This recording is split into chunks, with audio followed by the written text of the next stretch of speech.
The lawyer's words echoed in Nina's head as she stood in the collapsing barn. Your ex-husband left everything to his new wife. You got the barn he never finished building. I'm sorry, Mrs. Larson. There's nothing here. But Michael's last text, sent 3 hours before he died, said otherwise. Foundation. You'll understand. 6 weeks earlier, Nina stared at the final divorce settlement, her vision blurring. Michael got the house they'd built together. The lake cabin. The investment portfolio. She got the Toyota with 140,000 miles and her grandmother's china. It's fair, his lawyer had said. Mr. Larson brought significantly more assets into the marriage. Fair. 7 years of marriage. 3 years of trying for a baby that never came. 2 years of watching him pull away, stay late at work, stop meeting her eyes across the dinner table. And when he finally asked for the divorce, he'd already moved someone else into their guest room. Sign here, Mrs. Larson. Nina signed. Her hands didn't shake. She'd run out of tears months ago. Outside the lawyer's office, she checked her bank account. $1,247.83. First month's rent on her new studio apartment was $950. Her job at the county clerk's office paid $32,000 a year. She'd applied for weekend shifts at Target. The manager said they'd call. Her phone buzzed. Michael. For a moment, her heart jumped. Old habit, muscle memory from when his texts meant something. Hey, I know this is weird, but I'm updating my will. The barn on the property in Millfield, the one I started building before we split. I'm leaving it to you. It's not worth anything. Foundation's probably sunk by now, but felt wrong to leave you with nothing. Nina stared at the screen. The barn. She remembered that project. 5 years ago, when they'd still been happy. Michael had inherited 40 acres of woods from his uncle, said he'd build a workshop there. He'd poured the foundation himself. Massive, overbuilt, perfect. Then he'd lost interest, the way he lost interest in everything. The way he'd lost interest in her. Okay, she typed back. Thanks, I guess. His response came immediately. I mean it, Nina. The barn is yours. Whatever you want to do with it. She deleted the thread and went home to her studio apartment. One room. A bathroom the size of a closet. A hot plate instead of a stove. Through the thin walls, her neighbor's TV blared game shows until midnight. 6 weeks later, Michael was dead. Heart attack at 41. Nina heard it from his sister, who called crying, who said the funeral would be Thursday, who said, I know you two weren't together anymore, but he did love you once. Nina went to the funeral in a black dress from Goodwill. Michael's new wife, Amber, 26, blonde, everything Nina wasn't, sobbed through the service. Nina sat in the back and felt nothing, except when Michael's lawyer found her afterward. Mrs. Larson, I'm sorry, Ms. Reeves. Michael's will was very specific. Everything goes to Amber except one property. The barn in Millfield. He updated the will 8 days ago. Said to make sure you got it, no matter what. Nina nodded numbly. Okay. There's something else. He left you a letter. Asked me to deliver it if anything happened to him. The envelope was thin. Michael's handwriting on the front. Nina, if you're reading this, I'm gone. I'm sorry for everything. The foundation. You'll understand. That night, Nina drove to Millfield. 2 hours on back roads, her Toyota wheezing up hills. The property was exactly as she remembered. Overgrown, dense woods, the skeleton of Michael's unfinished barn sagging against the sky. She parked and walked through knee-high grass. The barn was worse than she'd imagined. Walls half-built, roof beams exposed. Birds nested in the rafters. 20 years of weather had warped every board. But the foundation. Nina knelt on the massive concrete pad. It was absurd, 40 feet by 60 feet, reinforced, perfect. Michael had been so proud of this foundation. He'd rented professional equipment, bought enough rebar to build a bridge, worked every weekend. For 2 months. For a workshop, she'd said, laughing. Honey, this could support a mansion. I want it to last, he'd said. Forever. Nina ran her hand over the concrete. Smooth. Cold. Solid. The foundation. You'll understand. What was there to understand? It was concrete. It was worthless. The barn itself was scrap lumber, and the land was landlocked. No road access except an old logging trail. Nobody would buy this. She sat on the foundation as twilight fell. Her phone showed 3 missed calls from Target. They wanted her for weekend shifts. She'd make an extra $400 a month. It wasn't enough, would never be enough, but it was something. Mina pulled out Michael's letter, read it again by phone light. The same 5 sentences. I'm sorry for everything. The foundation. You'll understand. She stood to leave, and her foot caught on something. A ridge in the concrete, almost invisible. She knelt, traced it with her fingers. Not a crack. A seam. A seam meant something underneath. Mina's heart started pounding. She ran to her car, grabbed the tire iron, and came back. She wedged it into the seam and pulled. The concrete section lifted.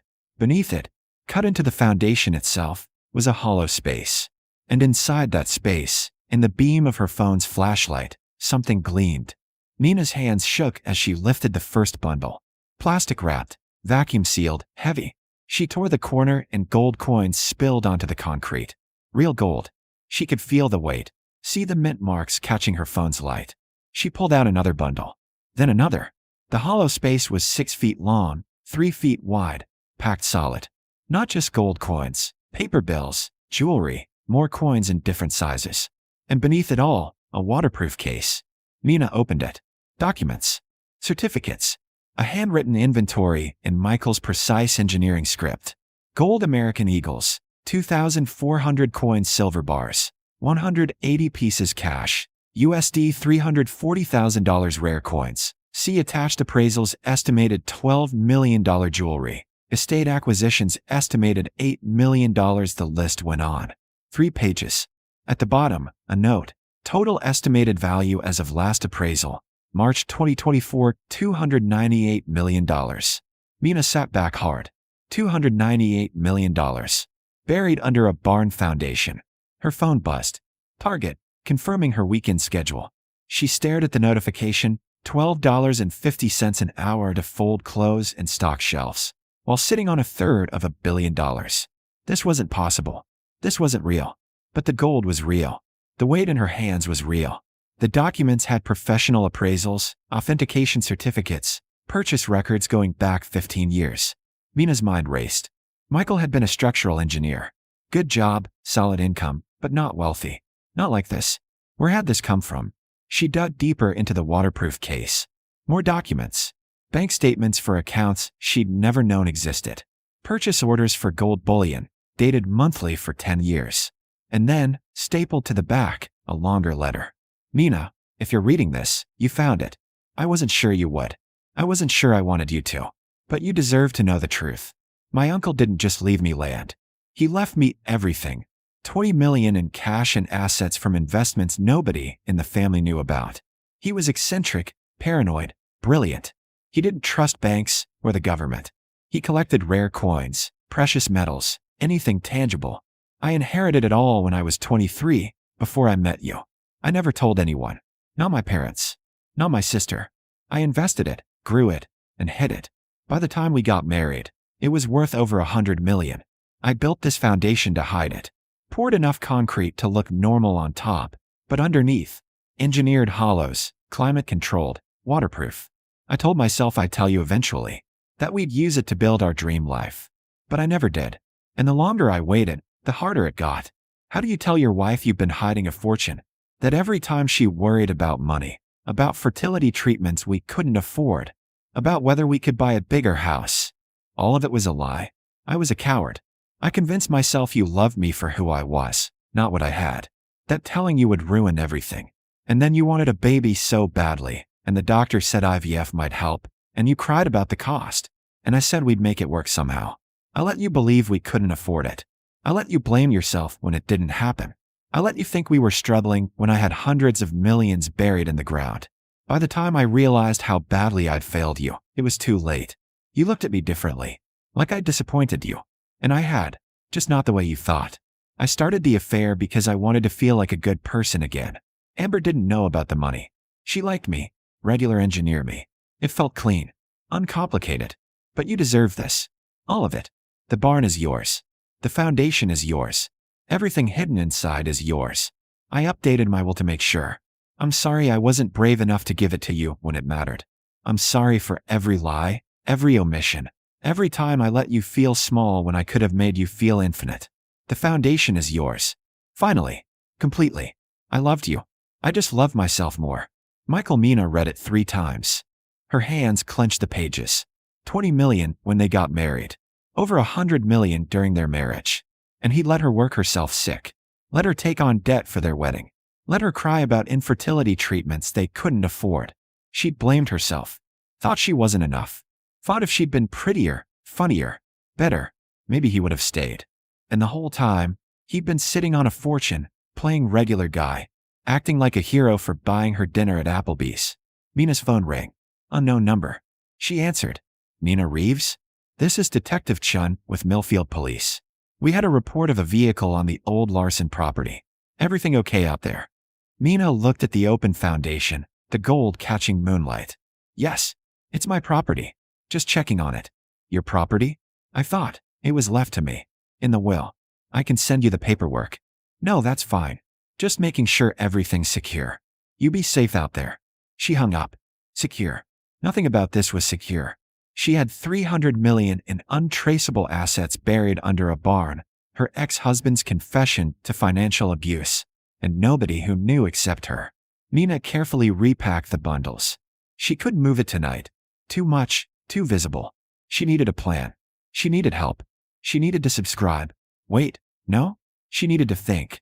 If you're following Mina's story, think about what you do next, because what she decides will change everything. Mina locked the foundation section back in place.